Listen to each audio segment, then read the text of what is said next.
The Oracle of Luna is a podcast with me, Bridget Engels, as your host.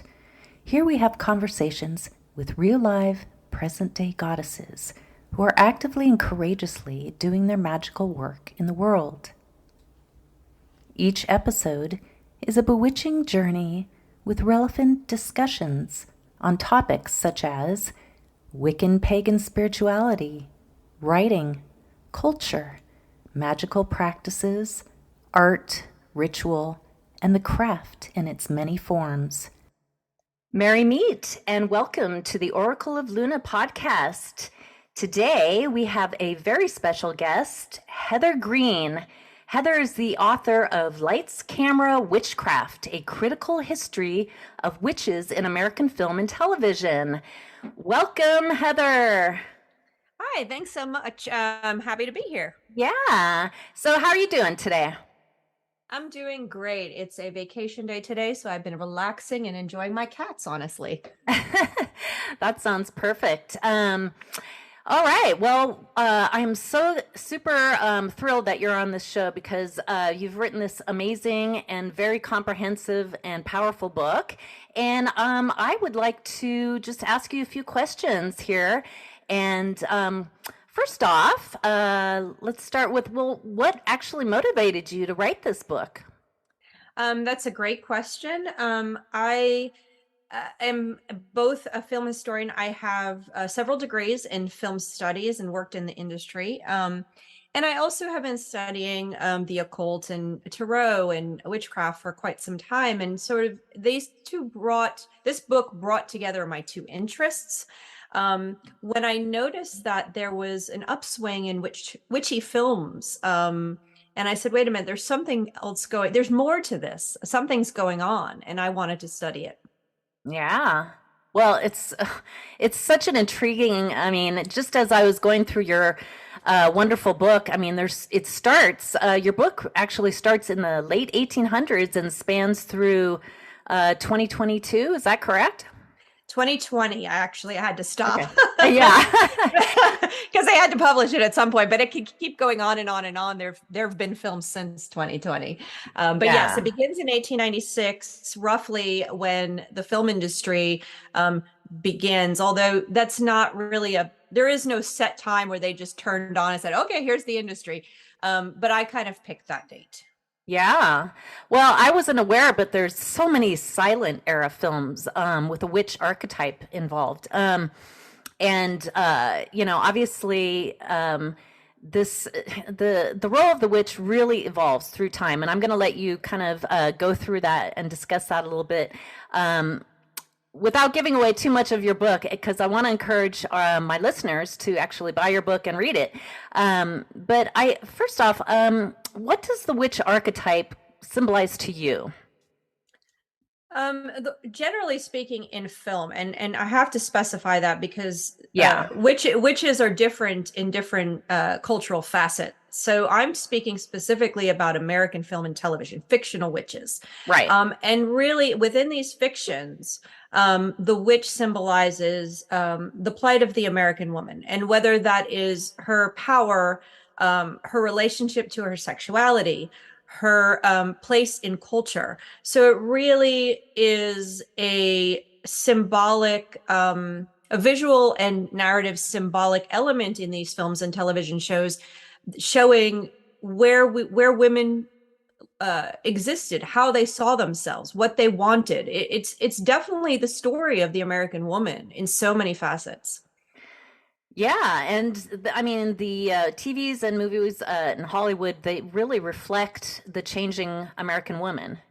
Absolutely, and the place that she was expected to be in, to exist in, and the places she was not allowed to be in, and the roles she was not allowed to play. So you see this You see all of this in the expression of witchcraft and the witch in both television and film. Mm-hmm. Mm-hmm.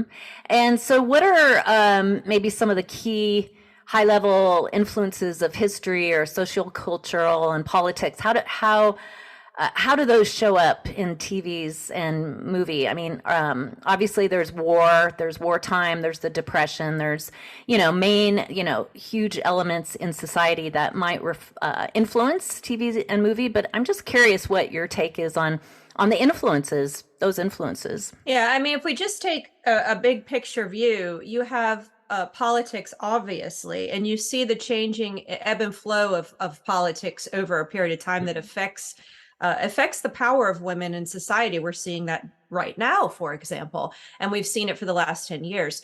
You also have religion. Religion plays a big part in a woman's understanding of her sexuality and her place and role in society. So you have that piece as well. And although we think of our culture as very secular, it really isn't. Religion plays a massive part of our cultural and social understanding and the stories we tell ourselves. So that's a big piece too. So you have religion, you have politics, looking at smaller things, like you said, war definitely had a powerful influence, specifically World War II, but also World War One. There's a gender agency that changes in his expectations during wartime for women. So you see that as well. You have the Cultural Revolution and the feminist movement and the civil rights movement of the 60s and 70s. Lots of representational changes for women, especially in the 70s. You see that through witches. You have the Satanic Panic. That's another one, another big movement in our society that created a backlash against women. Mm-hmm. And when did that start? And what do you mean by Satanic Panic? I'm just curious. Yeah, sure. So basically, everyone, I'm assuming, knows what the Cultural Revolution was and the feminist movement and all the changes that happened. Well, there was a Right. backlash. Yeah, so there was a backlash against that. Of course, every time the pendulum swings one direction, it's going to swing the other at some point. So there was a swing back to the conservative ways that was precipitated by also a rise in fundamentalist Christianity, conservative politics, the Reagan era started. All this started to happen in the late 70s and early 80s, and with that came a fear of Satanism, a fear of this unfounded, let me say, unfounded fear of that children were being harmed by satanic cults. Specifically in it began with I'm trying to the McMartin preschool, specifically in preschools, and then in other places too. So it began as sort of this: children are being corrupted by satanic elements. They're being harmed by ritual in ritualistic settings, and there was this massive moral panic we had in the 80s. And a lot of feminists will go on to say, there's a great book by Susan Faludi, that this really was not only a backlash against the movements of the 60s and 70s, but also specifically a backlash against women who were now entering the workforce. Right. And so here you have this fear that children are being put in these preschools, not being taken care of by their mothers. And while in the preschools, they're being harmed by these satanic elements. And so it's a backlash against working women in many ways as well. Yeah. So you're talking specifically about women power there. Well, I mean, even going a little bit further, like earlier, we have Bewitched, which is a long-running, I guess you would call it fantasy comedy. I'm not sure, but that lasted for so many years and so influential. And the Addams Family and all those TV shows where we have a witch kind of caught in suburbia. And I was just curious. I mean, I've been thinking about Bewitched for a while, and how she Samantha is really kind of oppressed and stuck in this kind of really limited suburban mom housewife role, and she has so much power. And I'm just curious, because that witch archetype has changed so much. But what's your take on it? Because I know you have two different modes in your book of the witch archetype, broken down to oppression and empowerment. And I'm Yeah, just curious, like where Samantha fits. I almost see her kind of somewhere in between, but um, there's yeah. She's an interesting character for sure. And I think your take and what you're looking at is one of the ways the readings usually go. There's two ways people read Bewitched. And I'm speaking about critics, specifically feminist critics, and just critics in general. So Samantha, that show Bewitched was extremely popular, and yes, it came at the other. We were talking about satanic panic. Well, this came at the other end of the revolution, where the satanic panic and the conservative movement happened at the end, at the far end of it in reaction. This was before. right. So it happened, it began in 64. I think it shut down 71 or 72. And she is an interesting character, is that she does bridge a gap. What she is really the beginning expression, in my mind, of the feminist, of the woman coming to terms with her actual power. And so what she is yes, caught in this June Cleaver, Leave It to Beaver 1950s TV Yeah. aesthetic. And she's trying desperately to live that part, but she can't, Yeah. because she can't relinquish her power. She is a witch. She is a woman. She can't give up her agency and her power. The show won't let it. And what's amazing about that is that no matter how hard she tries, she's really the hero of the show every time. She deals with her mother, who comes in, right? Mm-hmm. And she Yeah. deals with her uncle, her crazy uncle, and Yeah. her children, and most importantly, her bumbling husband, who can't seem to get it together, and she's always saving him. She is Yes. the center of that show. She is the hero, and it is her magic and her power That's that right. are at center. So it's actually a very, in many ways, and a lot of feminist critics will say it's a very feminist show in that here she is coming to terms for one of a witch archetype that is coming to terms with their power and not being able to relinquish it. And it's in the past, prior to this, most witches had to relinquish their power in order Right. to live in mainstream society. So here you have a woman who is not relinquishing it. So she, and then of course, followed by Morticia in the Addams Family Right. around the same time, you have two women who are living in their power without getting rid of it. Two witches who are owning their power, using their power, and not having to give up love, family, friends, everything else, and living in society. Yeah. And that to me is speaks so much about who we are as or were as women, coming into our power, fitting into the norms, but also trying to navigate our empowerment at the same time. So yeah, I see a lot of different mirrors in your book between socio-cultural influences and what's happening in Hollywood and TV. But it's fascinating. I'm just fascinated by the whole thing. And I know you also mentioned one of your favorite witches was the Wicked Witch in the Wizard of Oz. Yep, absolutely. I know it's kind of, why would I love her? The movie is, I always say, my favorite movie. I have Yeah. always loved the movie since I was a little girl. So Oh there's a yeah. fascination with the fantasy, the story, the whole thing, not just the Wicked Witch. Hmm. But what's interesting is I talk throughout the book about subversive readings. I talk about how can women um, love to watch and love the witches of, for example, Hocus Pocus. They're the bad guys. They want to eat children. They want to kill children, right? Why do people love them, right? Yeah. There's this subversive there's these subversive readings that we have, and it's not just with witches, it's with other characters as well. It's why we love Darth Vader, why we're fascinated with him even though he's evil. In that they have this power, this self driven power, more so than sometimes the other characters that give us enjoyment and this period of time where we can kind of live outside of the restrictions of our life. We kind of escape, that escapism kind of idea. And for Yeah. women, especially in that period of time, they were far more restricted. So looking at a character like the Wicked Witch of the West, or although I'm not sure if she was well loved in the early days when she they first released the movie. But looking at her compared to Glinda, for example, you have her who has her power out of her own hands.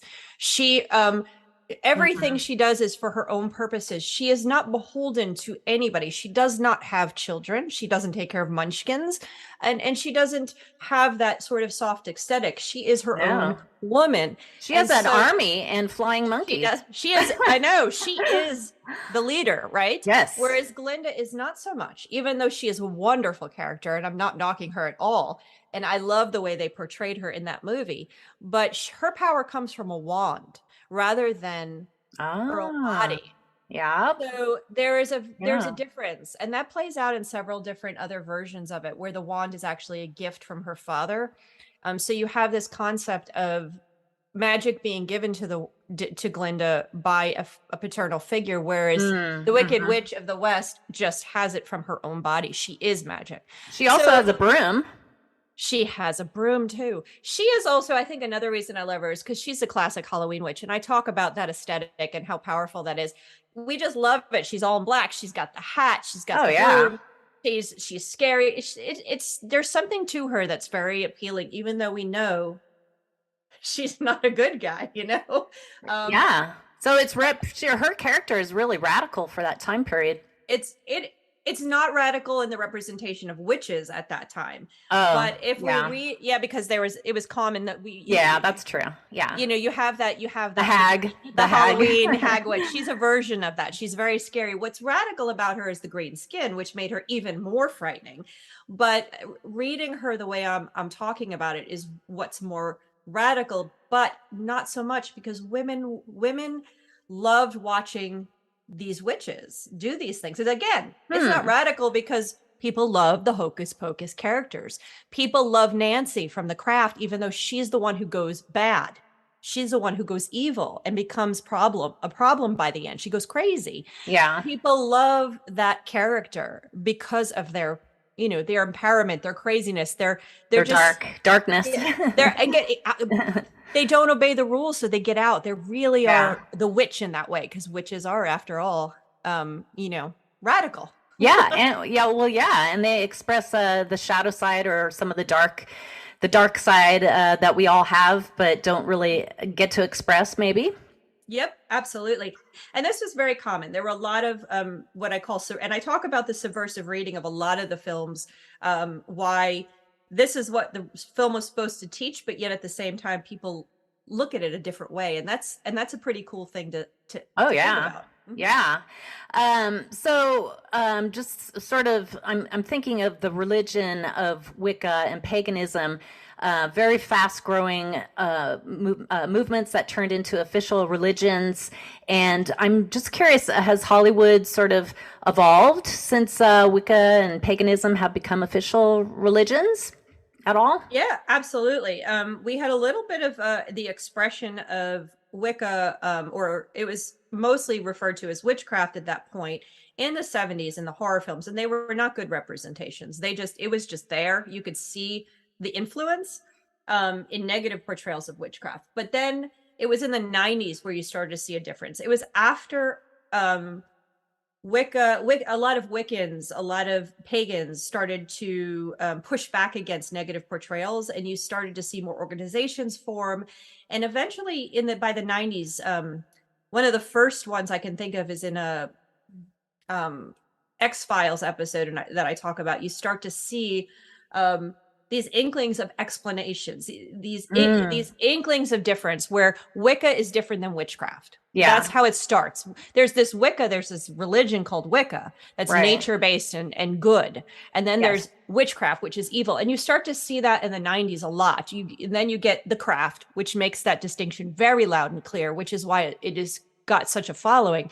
You see it in Buffy the Vampire Slayer. You see it in Charmed. You see it in Sabrina the Teenage Witch. You start to see these positive representations of Wicca as a spirituality and a religion versus the ceremonial type of witchcraft and Satanism. So you get that it's a binary that develops first. And that kind of lasts into the 2000s. And then you start to see more recently, in the past 10 years, I would say, you're starting to see a breakdown further, where it's Wicca, and then witchcraft is okay. Witchcraft is fine. And then you see hoodoo representations, and you're going to see positive and negative representations of voodoo, which traditionally was treated as more negatively. So you're starting to see a breakdown of magics over the past 10 years, even further than that initial binary. So Hollywood is keeping up with what's happening in modern paganism. Yes. Yeah, and there's also more female directors and screenwriters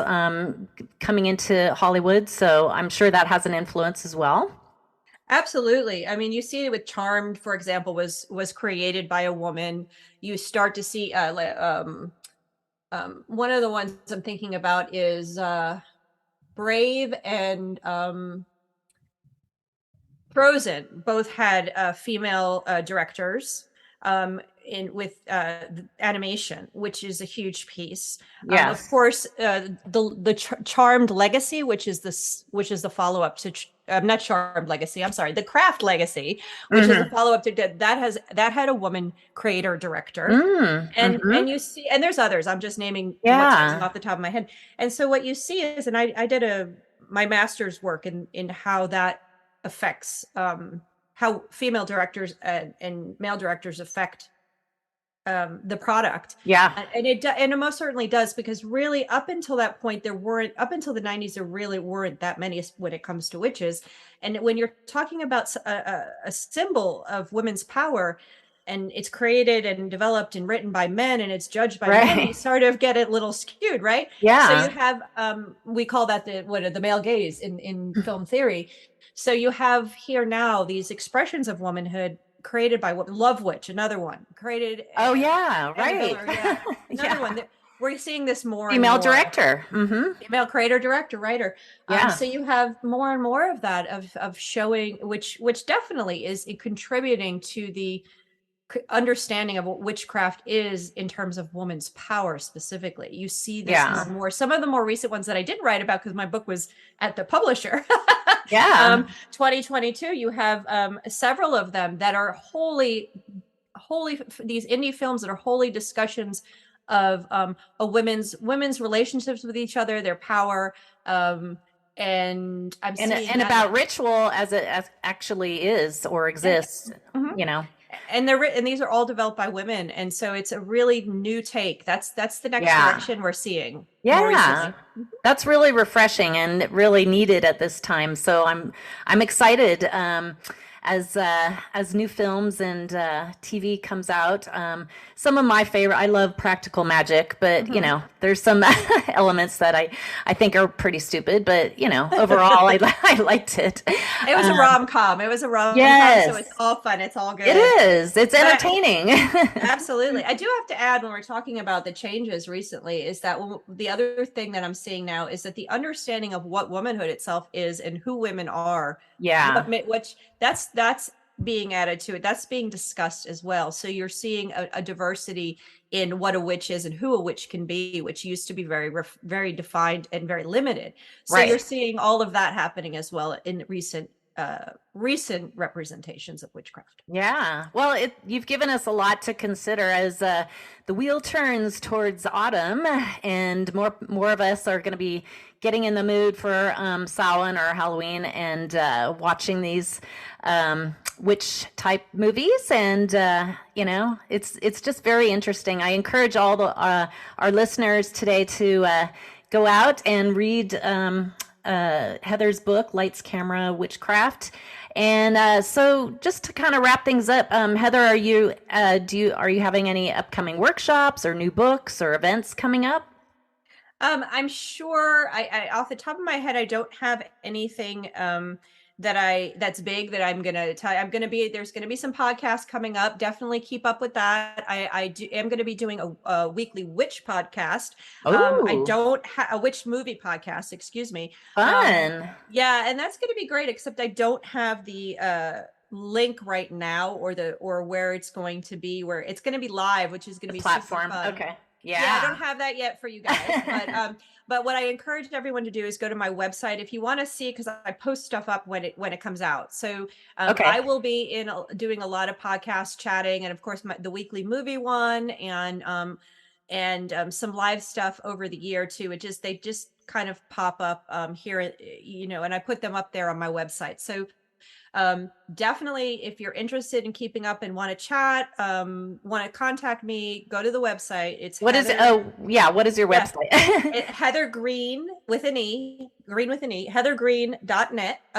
You could just go there, and there's all my stuff is there, and that's the easiest way to reach me or to find out where I am and what I'm going to be doing. I am also on Twitter, where that's where I communicate the most. And my Twitter handle is Miraselena01, Miraselena01. And you can find me there. And I'm always happy to engage with new folks and learn about new movies maybe that I haven't. Yeah. Yeah. And you're also on Instagram too. Yes, I am on Instagram. I'm old enough to be able to not understand Instagram or like it very much, but I am there. You can reach me on Instagram. I do check it out and put stuff up. I am an editor at Llewellyn, so I often am putting up other witchy books. So if you want to see what other books I'm working on with Llewellyn and other great, wonderful witchy authors, Instagram is a good place for that.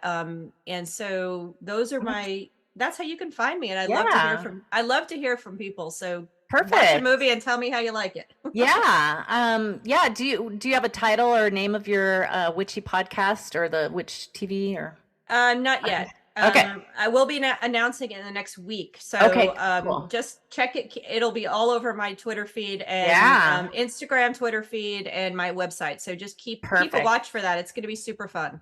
Oh yeah, I can't wait.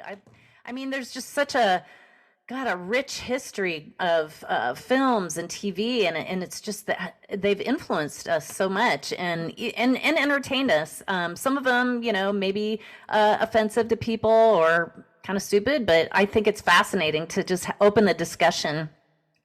Absolutely, movies and television and pop culture, movies and television specifically, have a huge and profound effect on everything we do, and they help us tell our story. It's our folklore, it's our mythology, so to speak, our modern mythology. So it's really important to keep a watch on it and to enjoy it too, because it is a lot of fun. Yeah, but to also consider the influences and the background behind the scenes, behind the actual role of the witch, and just to kind of consider the influences, to me, is fascinating and interesting and worthwhile.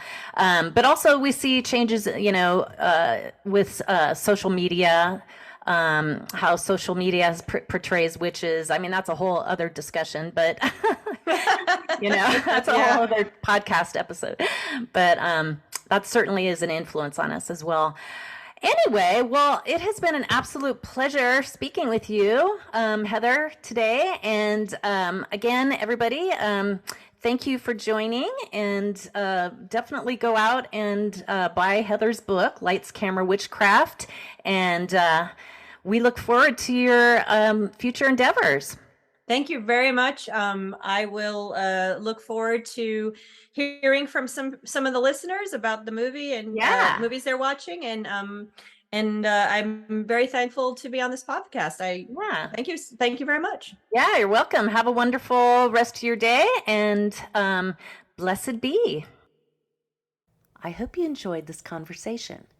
And if you did, please consider supporting my podcast via PayPal on my PayPal.me/Oracle of Luna podcast. The link is in the show notes. And also feel free to share the magic of my podcast with others. Thank you, and blessed be.